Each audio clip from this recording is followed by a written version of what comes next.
Gloire au Seigneur Jésus-Christ. Loué soit notre Seigneur et notre Roi pour sa bonté et pour sa fidélité. Est-ce que tu es béni ce matin? Si tu es béni, acclame le Seigneur pour sa gloire. Célèbre-le, pousse des cris de joie en l'honneur de Jésus.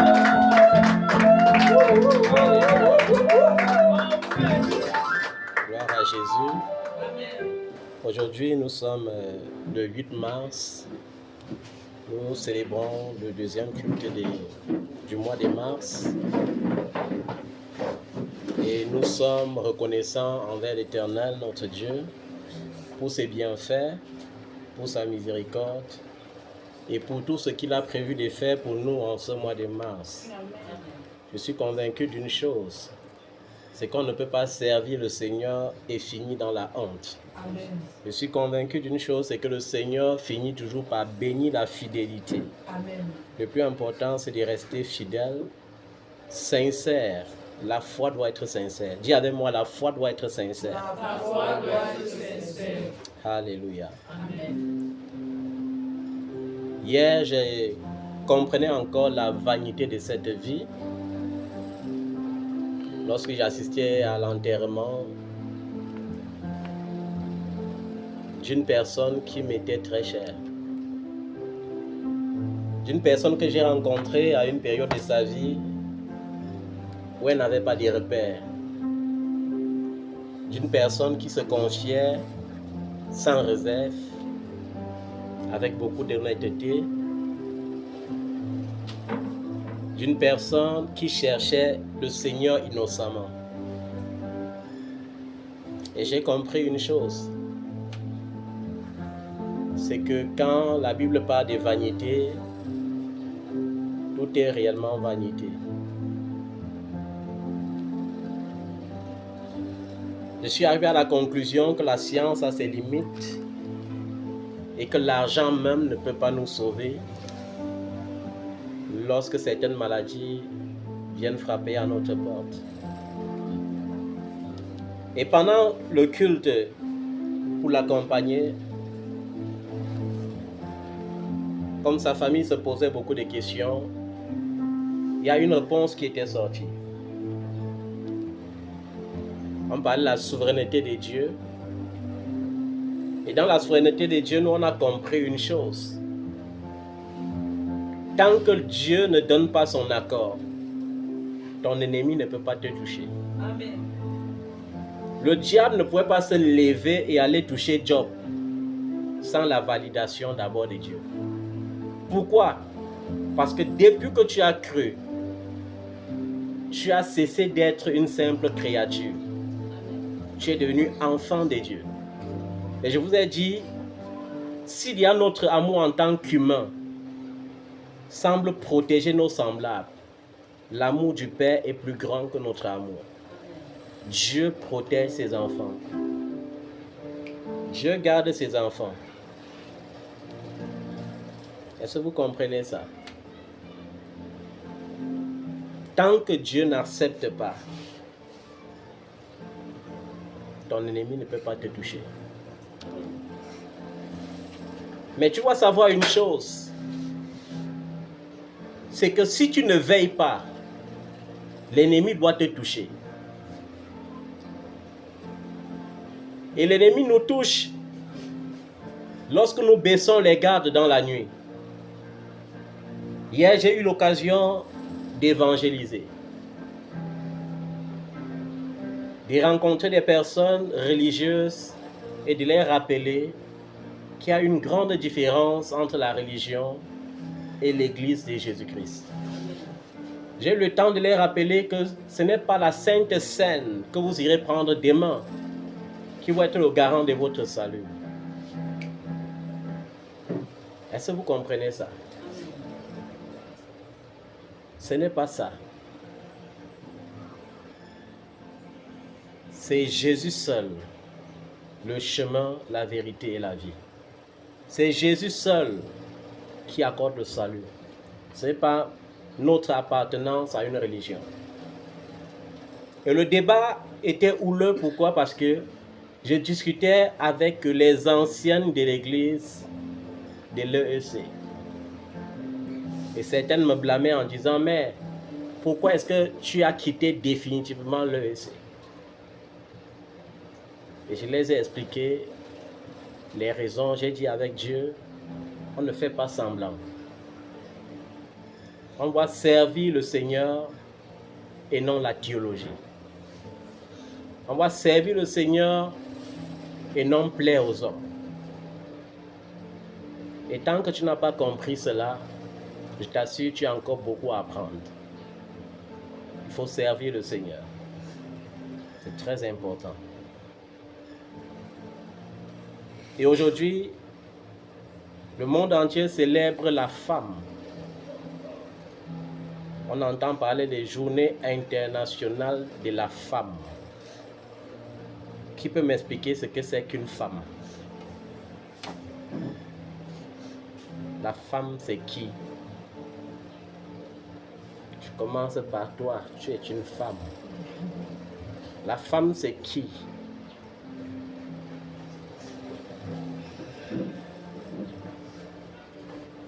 On peut dire que la femme,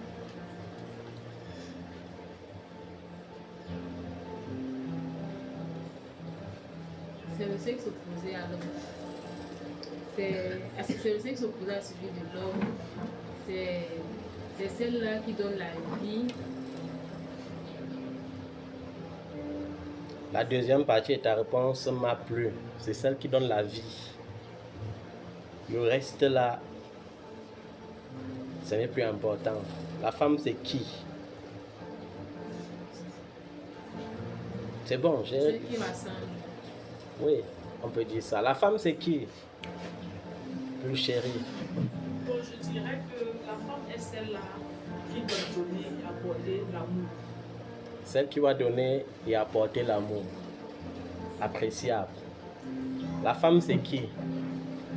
La femme, c'est la mère de l'humanité et l'aide que Dieu a placée à côté de nous. L'aide de l'humanité et quoi?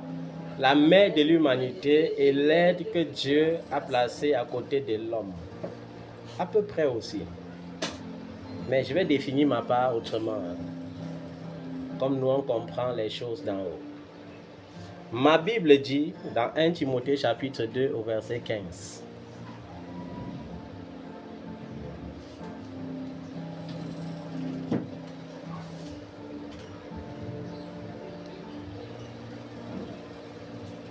Je vais lire à partir du verset 9, 1 Timothée chapitre 2.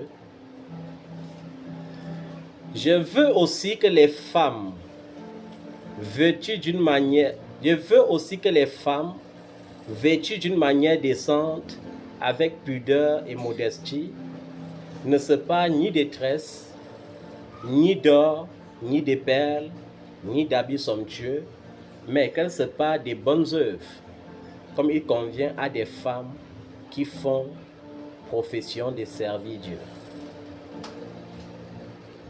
Que la femme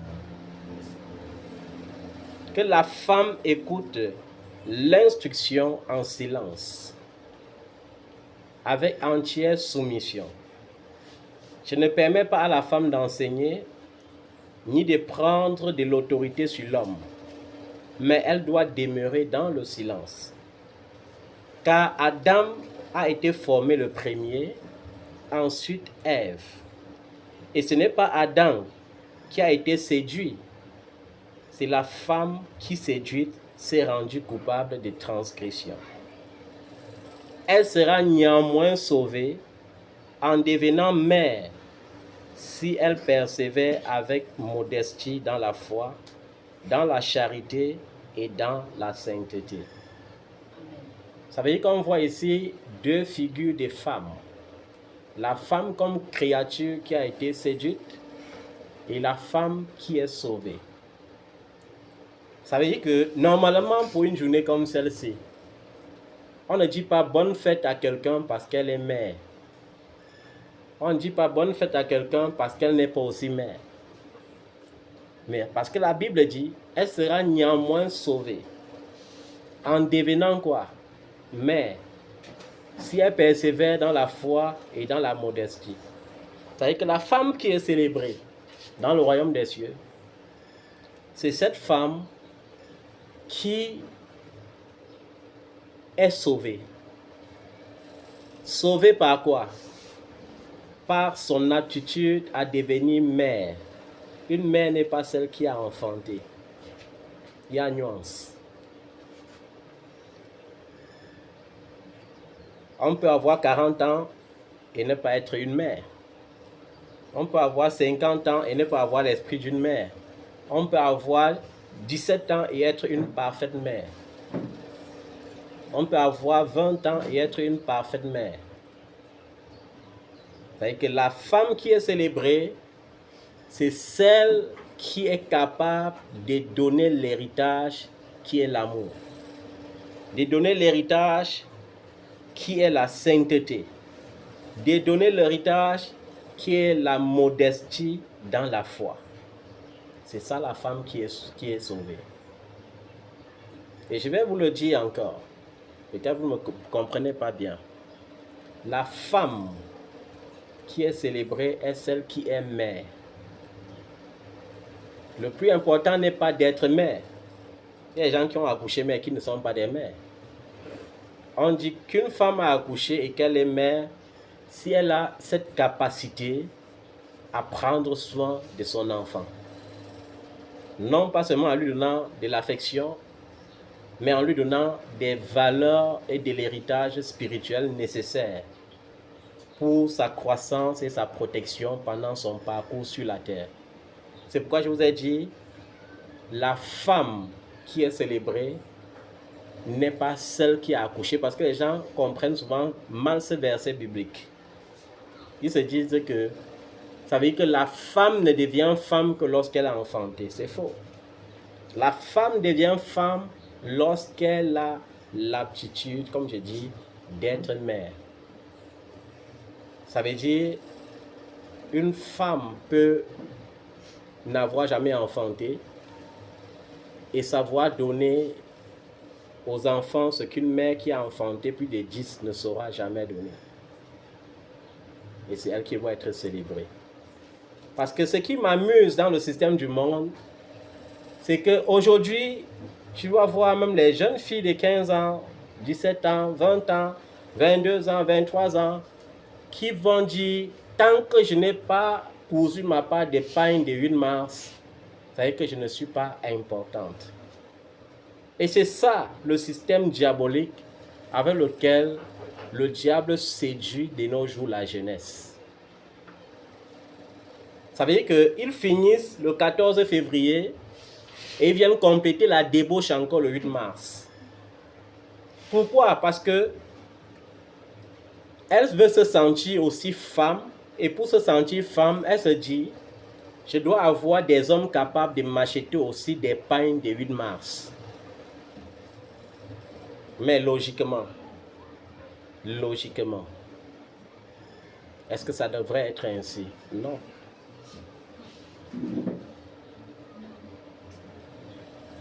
Et vous devez comprendre pourquoi, dans l'histoire d'Israël, Dieu insistait, en ce qui concerne le mariage, que les gens se marient étant vierges. Et cette loi était tellement stricte qu'elle disait que si un homme prend ta virginité, il a pour obligation de te doter. Mais aujourd'hui, même dans l'église,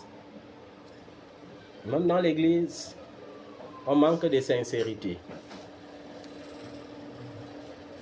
Et je vais profiter du fait que nous ayons lu ce verset aujourd'hui pour comprendre, pour développer ce que certains hommes de Dieu développent mal. L'apôtre Paul dit, je veux que les femmes vêtues d'une manière décente. Est-ce que Paul a écrit ici là qu'il faut se vêtir comme une vieille mère, comme une moine?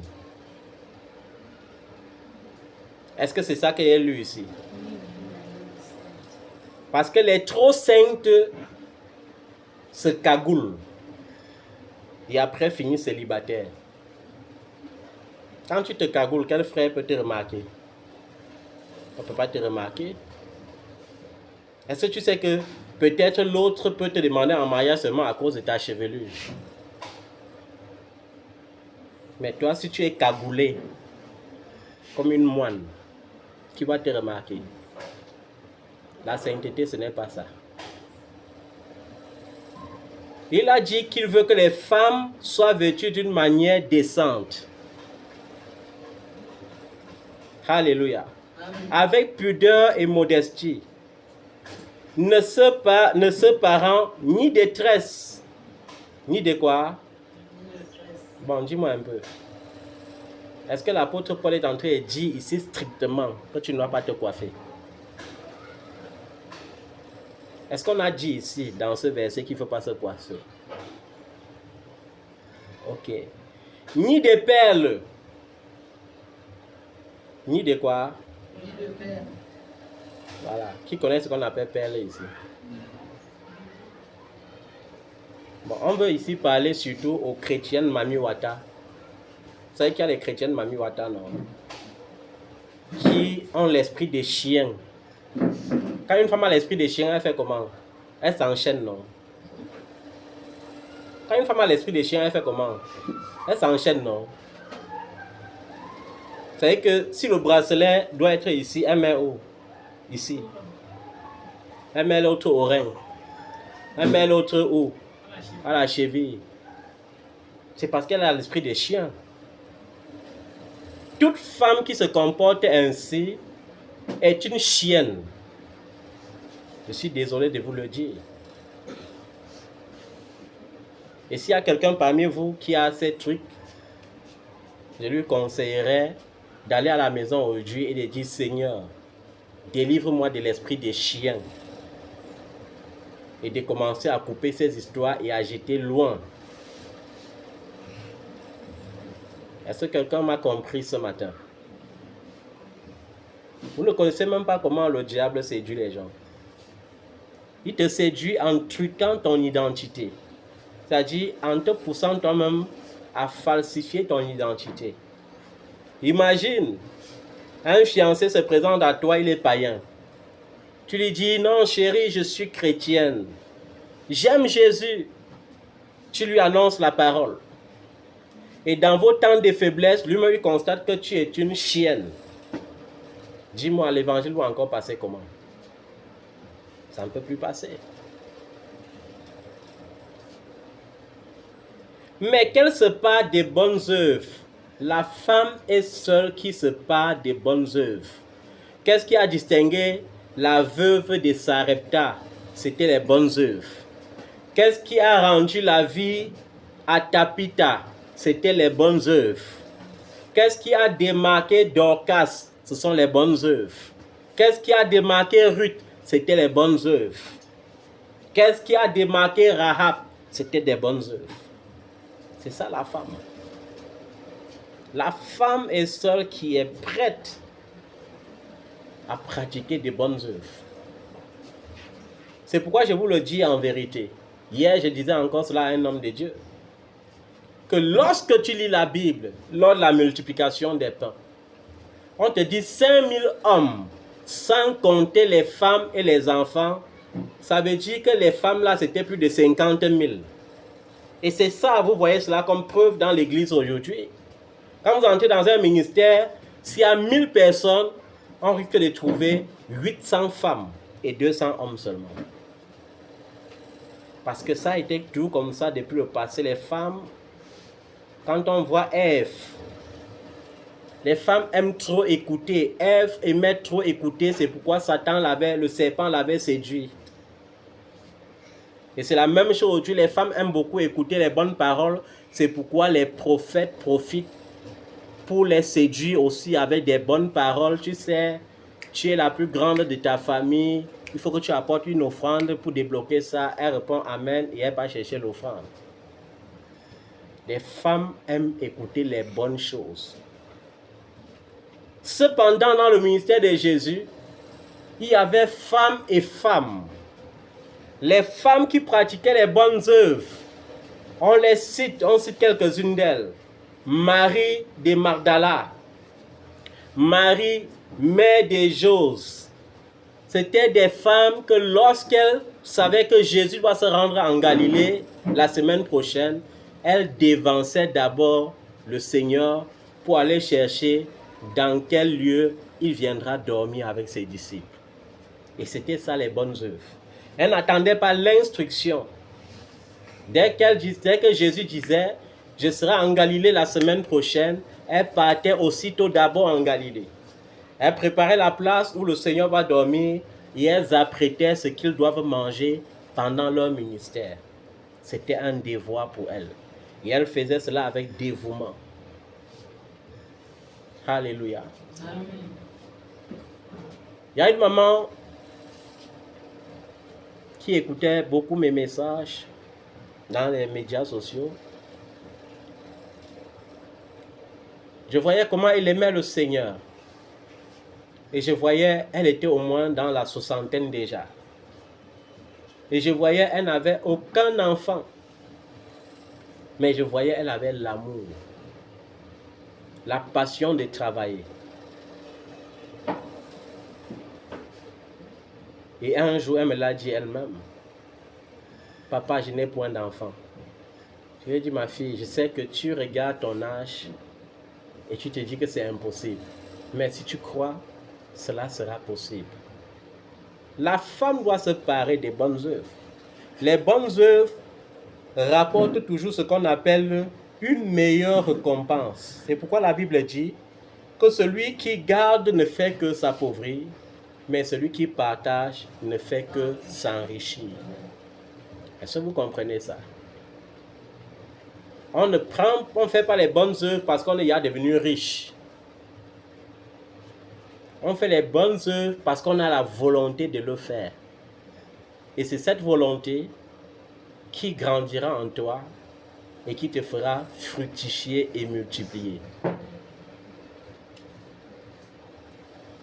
Le salaire qui a guéri la femme généreuse de la ville de Sunem, c'était sa générosité.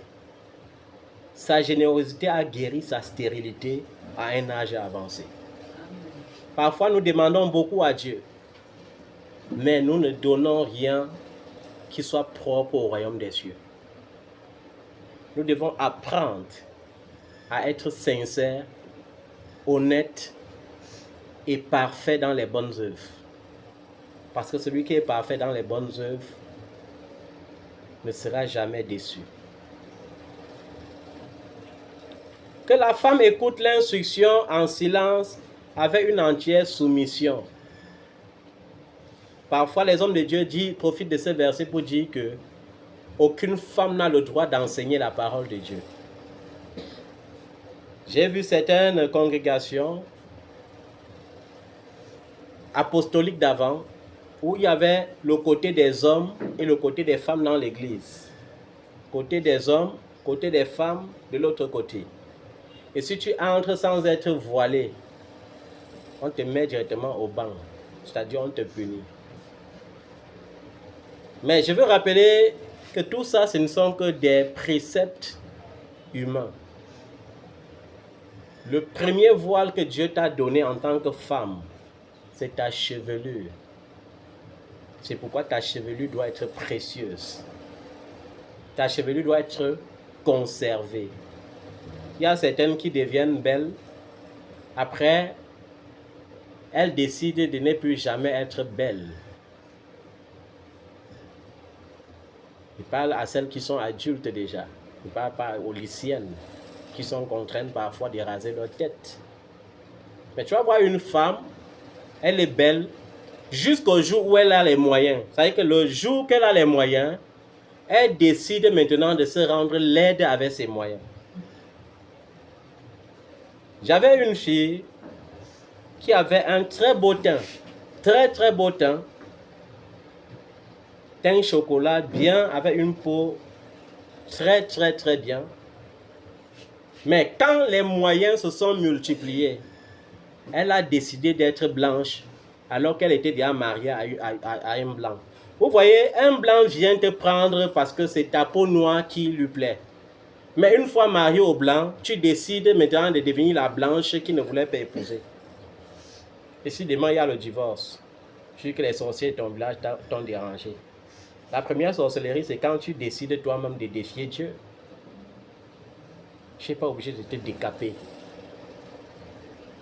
Certaines sont belles jusqu'au jour où les moyens que Dieu leur donne, elles utilisent ça pour devenir laides.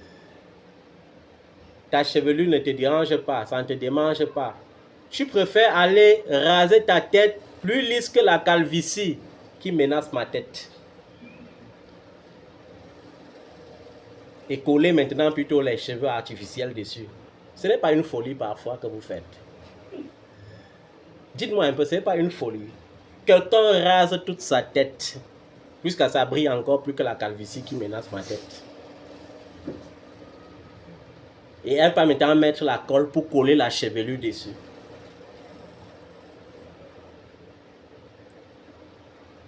Il faut sortir de l'esprit de médiocrité. Aujourd'hui, on parle des femmes. Il est important que je vous dise ces choses. Les moyens que Dieu te donne, ce n'est pas pour aller te rendre laide avec.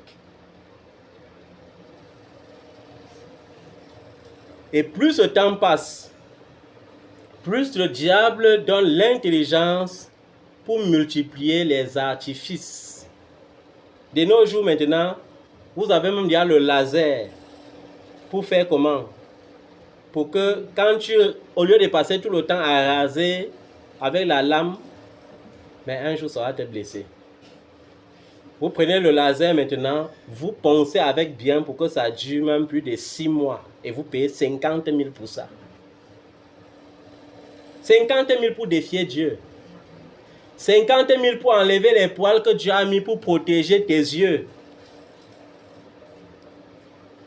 Maintenant, quand tu as rasé là, quand la sueur dégouline là, ça entre facilement dans tes yeux, vrai ou faux? Après, moi, en tant que papa, j'ai mal aux yeux.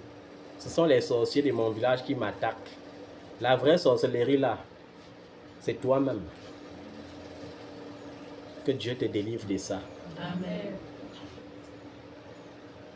On peut se maquiller, mais ton maquillage, comme je le dis, doit être l'image du maquillage de Sarah, de Rebecca, de Léa, de Ruth, de Rachel. Ça ne va pas être le maquillage de Jézabel. Il y a parfois comme ça, je reste. Je m'en vais à un mariage. Je regarde la mariée, je dis, mais qu'est-ce qui s'est encore passé? Pourtant, quand elle n'était pas maquillée, elle était encore plus belle.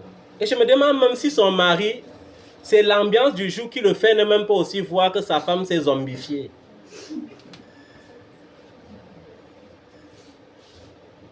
Tu as les yeux naturels. La beauté se trouve dans ça. Lorsqu'on te regarde. Mais tu peux maintenant mettre les lentilles. Mais quand tu mets les lentilles, un homme comme moi qui avait peur des poupées et des yeux des poupées là, s'il n'y a que les hommes comme moi sur la tête, tu vas te marier avec qui? Parce que tu vas les effrayer.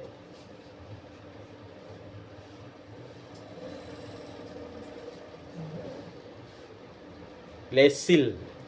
Je vais mettre les cils. Je vais mettre jusqu'à ça va devenir long comme ça. Quand ça devient long comme ça, là, toi-même, tu crois qu'un homme normal, là, tu ne sais pas un soulard, un drogué. Quand il te voit comme ça, tu ressembles à une femme comment? Il y a des gens qui sont, les femmes ici dehors, qui décident de se défigurer. C'est-à-dire qu'elle est belle sans cils, mais elle met les cils pour devenir laide. N'en parlons pas alors des make-up, des fonds de teint. Oh, maman.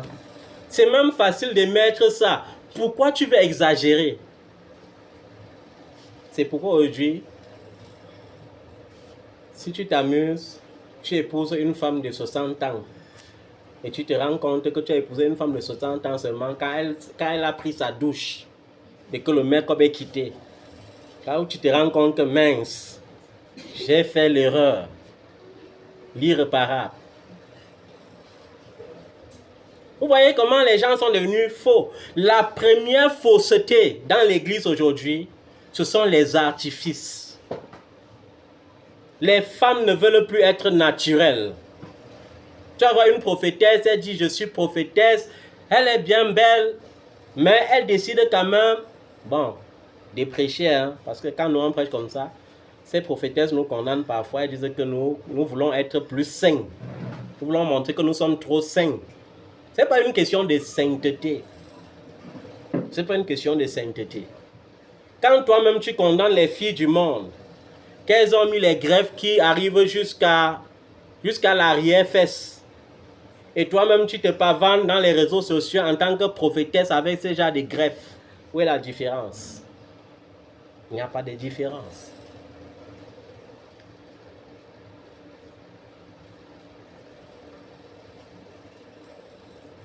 Et comme on parlait de la soumission de la femme, la seule soumission que la femme doit apporter, c'est à qui? À son mari. Pas à son copain. Hein? Pas à son petit ami. Vous avez beaucoup de noms, non? Mon copain, mon petit ami, mon gars, mon show. Vous savez que toi-même, tu décides de perdre ta liberté. Tu donnes ton numéro de téléphone et ta vie à un braqueur qui te contrôle à tout bout des champs. Il a le droit de te gifler alors que même ton père ne t'avait jamais giflé. Et il te gifle et tu le supplies encore. Le jour de son anniversaire, tu pars chercher tous les cadeaux pour venir toujours manger l'amour. Alors que l'idiot est là même comme ça là, il ne pense même pas t'épouser un jour. Il est avec toi et dit bon, si tu tombes enceinte, c'est tant mieux. On va gérer. Mais il n'a aucune ambition de t'épouser. Tout ce qu'il sait te dire, c'est je t'aime, je t'aime. Donc le je t'aime là, c'est ton avenir. C'est ton avenir, n'est-ce pas? Donc l'amour de Jésus là n'est plus suffisant pour toi. Tu es là dehors pour mendier les je t'aime. On dit je t'aime, tu souris. Le jour qui ne t'écrit pas, tu perds tous tes sens, tu grondes tout le monde à la maison. Tu ne travailles même plus à la maison. Et il y a même certaines qui même sont encore plus gradées dans ça. Vous savez, les démons ont des grades échelonnés. Les plus démoniaques. Elle n'a pas le temps de laver les assiettes à la maison, mais elle est dans la chambre, parfois la chambrette de son gars, pour laver le sol, pour cuisiner. Le bon monsieur mange. Quand il est content, il sourit. Quand il est mécontent, il te tape. Tu pleures, tu supplies le mariage qui n'existe même pas. Le jour que tu dis, allons voir mes parents, ils te tapent encore bien. Et tu supplies toujours. Que Dieu vous délivre de ça. Amen. Il y a beaucoup d'enfants de Dieu qui ont désiré être esclaves comme ça, de nos jours. Et que tu te soumets à quelqu'un, à un idiot qui ne te mérite même pas, et qui ne sera jamais ton mari. Et il t'apprend tellement la délinquance et l'insoumission que le jour maintenant où le mari que Dieu a préparé pour toi, le pauvre homme, vient subir des humeurs dévastateurs. Tu commences à créer toutes les rébellions que ton gars, ton show, t'avait enseigné avec la violence. Tu n'arrives plus à te soumettre.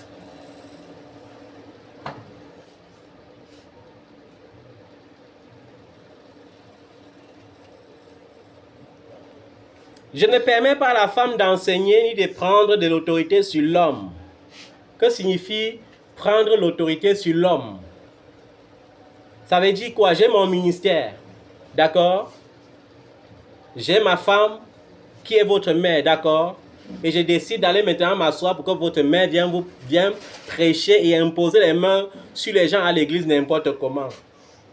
C'est de ça qu'il est question ici.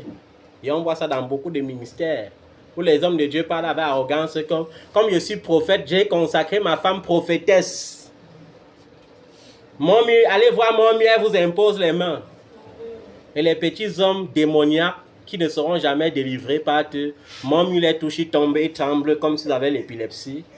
Et tous les jours, ils tombent toujours, ils disent que mon mieux a l'onction de papa. Ça ne se passe pas comme ça. Ce verset ne veut pas dire que la femme n'a pas le droit d'enseigner la parole de Dieu ou de tenir un ministère. Ça parle dans le cas explicite dont je viens de vous énumérer. Un homme de Dieu et sa femme qui laisse sa femme monter au pupitre pour dominer sur l'église, jusqu'à dominer sur lui-même. J'ai dit à un homme de Dieu un jour qui me disait qu'il doit tout enseigner, que la femme n'a pas le droit d'enseigner la parole de Dieu. Je lui ai dit une chose. Il n'y a pas deux marques de Saint-Esprit. Il y a un seul Saint-Esprit. Et le Saint-Esprit, le jour de la Pentecôte, lorsque les langues de feu sont descendues, la Bible précise qu'ils étaient au nombre de 120 dans la chambre haute. Parmi les 120, il y avait aussi la mère et les frères du Seigneur. C'est-à-dire que si Marie, mère de Jésus, était dans le cénacle, il y avait aussi les maris de Magdala, il y avait aussi les Tabitha, les Dorcas, et le Saint-Esprit est venu sur eux tous, sans choisir l'homme ou la femme.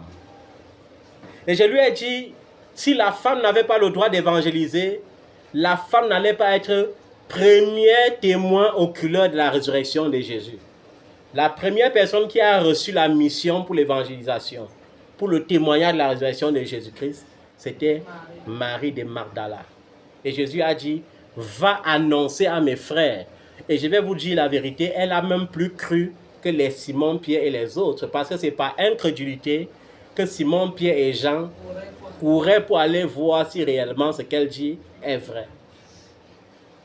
Et aujourd'hui, les gens, au lieu de sauver les âmes, vont faire les débats inutiles du genre la femme n'a pas le droit d'enseigner, la femme doit se taire, la femme doit se voiler. Dans d'autres ministères, on a même déjà dit que la femme doit se cagouler. Ça veut dire que quand on va voir juste le bord de ta face, on ne doit jamais, tu dois couvrir tes pieds, tu dois mettre les chaussettes, tu dois même mettre les gants. Ça veut dire qu'il faut être une moine. C'est ça qui prouve que tu es une sainte. C'est ça qui prouve que tu es sauvé. Mais c'est faux. C'est faux. Commence à te cagouler, à te négliger. Je vais voir quel frère dans l'église doit te demander en mariage. Même en route, même le païen, il aime ce qui brille. Personne ne va te regarder. Au contraire, on va dire que l'église a rendu la fille là folle. C'est une folle.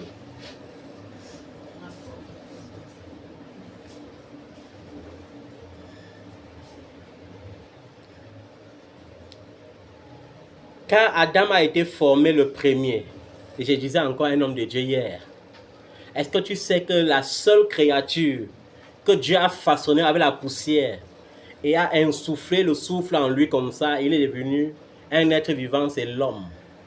Mais il n'a jamais été ainsi de la femme. La femme a été créée à partir de l'homme. C'est que c'est l'homme qui a l'image et a la ressemblance de Dieu. La femme devient aussi à l'image et à la ressemblance de Dieu le jour où elle est sauvée.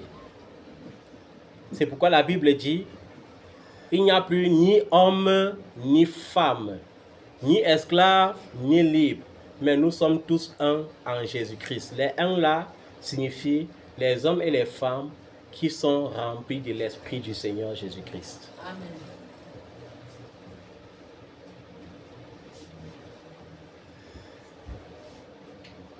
Elle sera néanmoins sauvée en devenant mère. C'est que même devenir mère est une condition du salut. Et j'ai bien précisé que être mère ne signifie pas qu'on a enfanté. Si devenir mère signifiait qu'on a enfanté, c'est que toutes les jeunes filles de 13 ans qui accouchent là sont des mères, non? Vous croyez qu'une fille de 13 ans peut être une mère? Elle a seulement accouché. Hein? C'est même pas son enfant. Elle s'en fout. Parfois, il faut même lui rappeler que l'enfant doit téter. Hein? Parce qu'elle n'a que le jeu dans sa tête. L'enfant parfois elle préfère son iPhone. Vous savez, le monde qui est devenu plus fou, là où la folie est légalisée, c'est les réseaux sociaux. Là-bas, la folie est permise à 100%. Hein? Il y a beaucoup de fous et de folles sur TikTok. C'est-à-dire que tu vas voir une mère qui a l'air normal, qui marche dans la rue, elle a l'air normal. Mais à cause de TikTok, elle met les habits bien moulants, Et elle met son téléphone, elle vient danser même sans savoir ce qu'elle danse. Elle danse. C'est une folie. C'est une folie. C'est-à-dire, le monde où la folie est légalisée, c'est TikTok. Snapchat. Un monde où les laits deviennent beaux. Et que tu vas voir une femme sur une Snapchat là, elle a embelli tellement son corps et sa photo que tu dis que voilà ma part d'ange qui est descendue du ciel. Mais le jour où tu la vois physiquement face à face, tu dis waouh, le téléphone fait les choses. Et c'est ça tout le monde, la fausseté. Lorsque vous n'êtes pas vrai, vous truquez votre beauté avec les effets spéciaux d'IA dans les réseaux sociaux là. Vous croyez que l'homme qui vous épouse, il est sincère. Ce qui est dans sa tête, c'est l'image bling bling qui était dans TikTok là. Le jour que ses yeux vont s'ouvrir, que le voile doit quitter, il va te voir exactement comme tu es, il va te quitter. Pour aller encore chercher l'autre bling bling dans les réseaux sociaux. Et vous savez, là où le diable a le plus gagné les gens, même les hommes de Dieu et les femmes de Dieu de nos jours, c'est exactement le téléphone. Hein. Avec quelqu'un dort, Dieu le réveille à 1h du matin. Quand le réveil, c'est soit pour rendre ministère, soit pour prier, soit pour méditer. Mais il prend son téléphone, il s'égare sur Facebook, après il s'égare sur TikTok. 1h du matin passe, 2h du matin passe, 3h du matin passe, 4h du matin passe, 5h arrive, 6h arrive, il sursaute, il voit que le jour s'est levé. Et il se sent fatigué. Il attend l'autre jour, il attend l'autre nuit pour faire la même chose. C'est pourquoi le diable est lui tranquille. Il vous a donné des armes pour vous vaincre.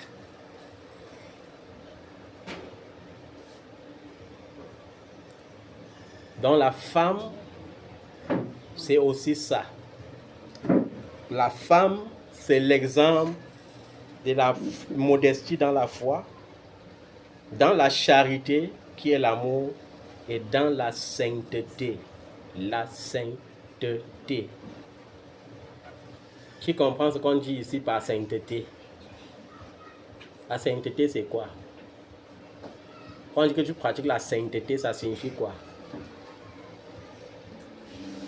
La sainteté, c'est quoi?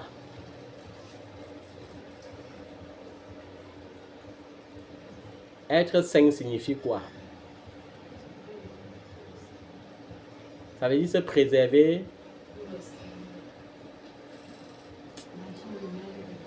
Ça veut dire marcher à l'image de Dieu. Voilà. Ça veut dire se préserver des souillures du monde. Se préserver de quoi? C'est tout. Vous croyez qu'être saint veut dire être parfait? Qui est parfait ici? Personne de vous n'est parfait. Nous sommes en quête de la perfection. Et la Bible nous dit dans 1 Corinthiens chapitre 13 que lorsque ce qui est partiel disparaîtra, c'est là où le parfait viendra. Car nous connaissons en partie et nous prophétisons en partie. C'est-à-dire que personne ne peut prophétiser complètement comme il faut. Personne ne peut connaître complètement comme il faut. Amen.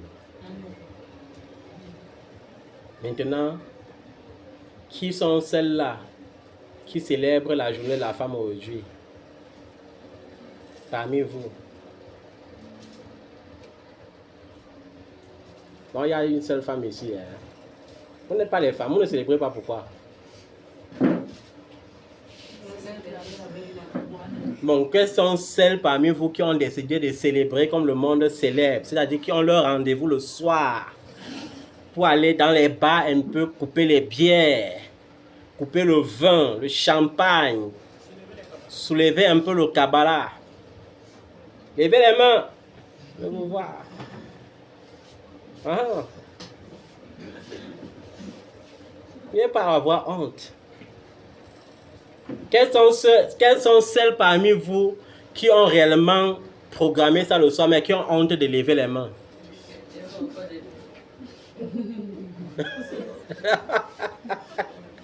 Vous savez, un jour, je vais faire quelque chose ici avec vous.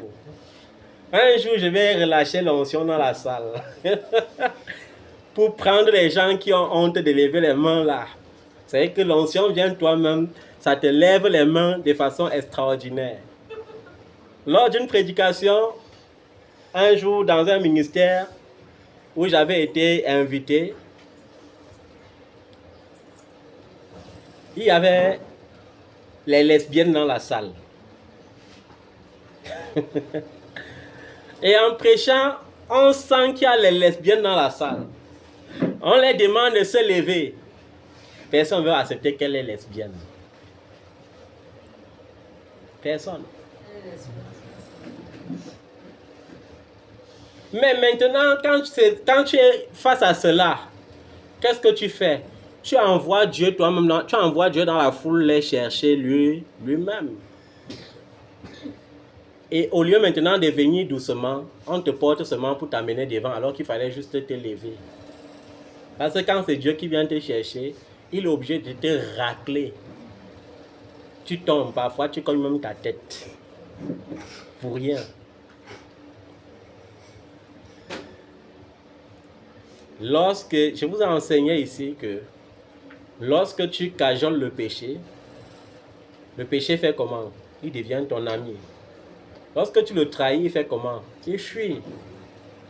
C'est un peu comme un enfant que tu éduques, tu dis que le vol n'est pas bien. Il vole en cachette et il fait le parfait devant toi. Le même jour que tu l'attrapes, quelle est son attitude? Il est obligé de devenir maintenant un enfant parfait parce qu'il sent qu'il t'a déçu.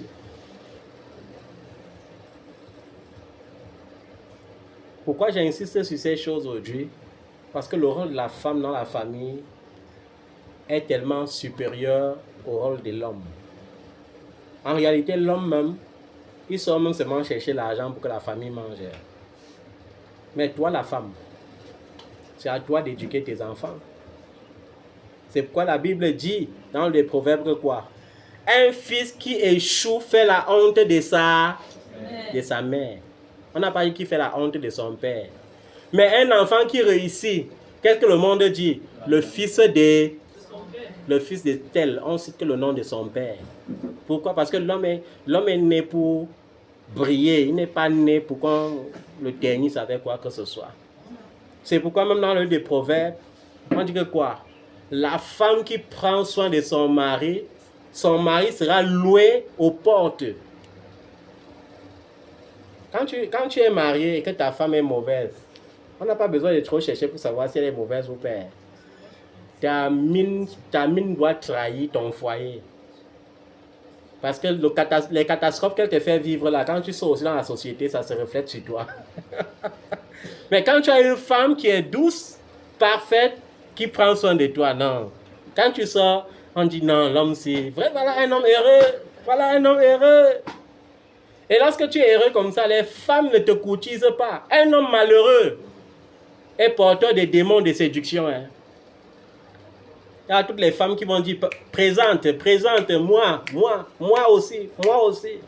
Pourquoi? Parce que quand on le regarde, on voit qu'il est malheureux. Et on veut lui donner le bonheur que sa femme n'arrive pas à lui donner.